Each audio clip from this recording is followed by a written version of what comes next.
कौन चाहता है कि मुझे दुख मिले? फिर भी कहां से आ जाते हैं ये दुख? तुम्हारे बिना मांगे बिना चाहे दुख कैसे आ गए तुम्हारी लाइफ में? भगवान पे विश्वास रखो। जैसे बिना चाहे दुख आ गए, वैसे ही बिना मांगे सुख भी आ जाएंगे। बस भगवान के बन जाओ, बिना मांगे आ जाएगा वो सुख, अगर तुम्हारे प्रारब्ध में है तो। तुम तो बस भगवान से प्रेम करो, भगवान को अपना कहो, ईश्वर ही मेरा है, ये दृढ़ संकल्प के साथ रहो। इसी महाराष्ट्र में मुगलों का आक्रमण हुआ था।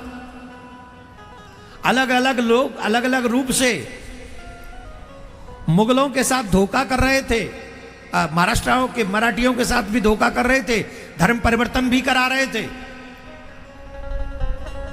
उसी में ये जो सूफी भजन होते हैं ना, ऐसा रूप बना बना के तमाम हिंदुओं को मुसलमान बना रहे थे। ये हम कब की कथा सुना रहे हैं? 450 साल पहले की, जिस समय संत एकनाथ महाराज थे।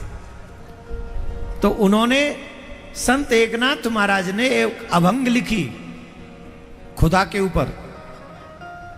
आवाज नहीं, क्या बोले? आवाज न को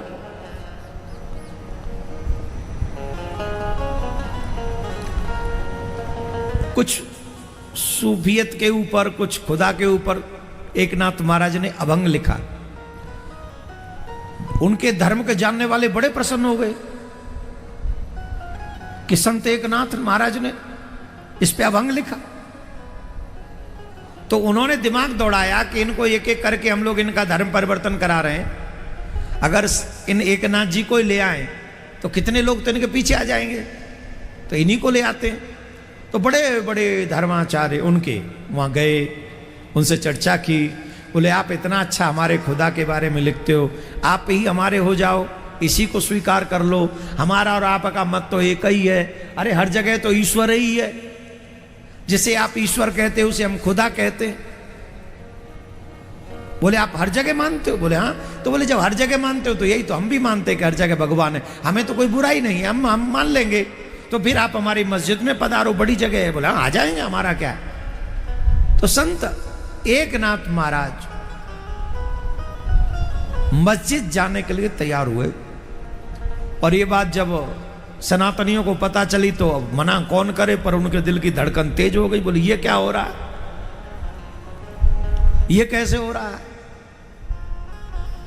सब लोगों ने रास्ते घेर लिए, रोने लगे, बिलखने लगे, महाराज ये क्या कर रहे हो?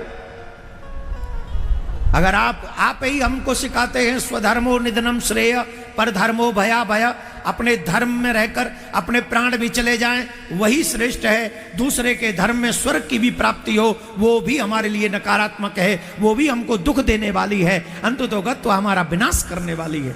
ये ज्ञान आपने दिया हमको और आप ही बदल रहे हो। पर महाराज कुछ नहीं बोले।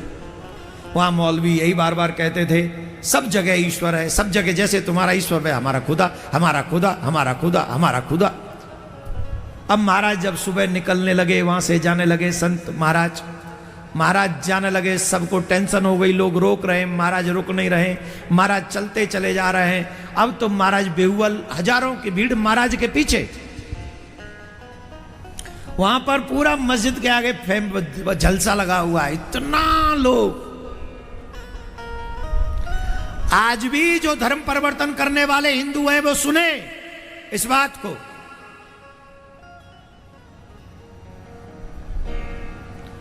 ये मैं अपनी कहानी नहीं सुना रहा हूं, संत एकनाथ की कहानी सुना रहा हूं, सच्ची घटना सुना रहा हूं। संत एकनाथ महाराज चल दिए मस्जिद में जाने के लिए, पूरा समाज उनका खड़ा था। और जानते हो क्या है? संत एकनाथ जी महाराज अपनी गोद में एक सूअर के बच्चे को लेके जा रहे थे। सूअर माने पिग, पिग माने 12 समझ गए? 12 भगवान के बच्चे को अपनी गोद में लेके जा रहे थे। और जैसे ही मस्जिद की सीढ़ियों के सामने जाके खड़े हुए तो वो डर, रुक रुक रुक रुक रुक, क्या हुआ? इसको हटाओ, इसको हटाओ, इसको हटाओ। क्यों हटाओ? बोले ये हमारे यहाँ हराम है, ये हमारे यहाँ हराम है, ये हमारे यहाँ हराम है। कौन हराम है? बोले ये बारह का बच्चा, सुअर का बच्चा हमारे यहाँ हराम है। महाराज बोले, एकनाथ महाराज क्या बात कर रहे हो आप? अभी तो आप हमसे कह के आए थे कि ईश्वर सब जगह है, सर्वम कृष्णमयम जगत सर्वम खलविदम ब्रह्म, सब जगह भगवान है। तुम्हारा जैसे तुमने कहा जैसे हमारा ईश्वर सब जगह है, वैसे ही तुम्हारा खुदा भी सब जगह है। और जब सब जगह तुम्हारा खुदा है तो क्या ये खुदा इस बारह में नहीं है? और अगर इस बारह में है तो ये हराम कैसे हो गया? भाई मेरे यहां तो तीसरा अवतार ही 12 भगवान का हुआ है। हमारे यहां तो भगवान भी 12 बनकर आता है पृथ्वी का उद्धार करने के लिए।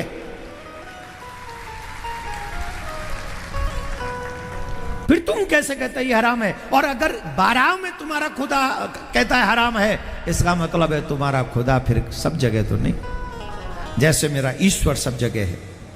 ये एकनाथ महाराज की कहानी हम बता रहे हैं आपको। उस समय सबको पता चला कि इसे धर्म परिवर्तन करने के लिए कहानियां गढ़ी जाती है।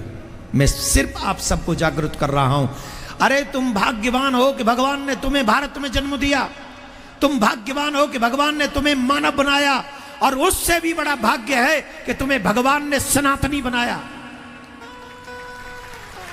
तुम गंगा जा सकते हो, तुम जमुना जा सकते हो, तुम केदारनाथ जा सकते हो, तुम बद्रीनाथ जा सकते हो, तुम रामेश्वरम जा सकते हो, तुम अयोध्या जा सकते हो, तुम कुंभ नहा के आ चुके हो, तुम हर उस जगह जा सकते हो जहां मेरा भगवान जाता है। अरे सोचना तो उन विचारों के लिए है जो गंगा में भी जाते हैं तो छुप छुप कर जाते हैं और कह भी नहीं पाते कि हम गंगा नहा आए महाराज। उन्होंने नहीं बनाया तुमको। तुम भाग्यवान हो कि तुम्हें सनातनी। और मैं तो ये कहूंगा ठाकुर जी ने तुम्हें अपना फैमिली मेंबर बनाया है, अपने घर का मेंबर बनाया है। जितने प्यार से मैं कह सकता हूं मेरा कृष्ण, नोबडी कह ही नहीं पाते। कैसे कह पाएंगे? आप सबसे आग्रह है यही गुण आप भी लीजिए और यही गुण अपने बच्चों को भी दीजिए। मैं यहां सिर्फ भागवत कहने नहीं आया हूं। मैं जो कुछ लोग सो रहे हैं धर्म में, उनको जगाने के लिए भी शायद ठाकुर जी ने भेजा हूं आपके पास। कथा तो कोई भी कह लेगा और होती ही है, हर दिन कथा ही हो रही है।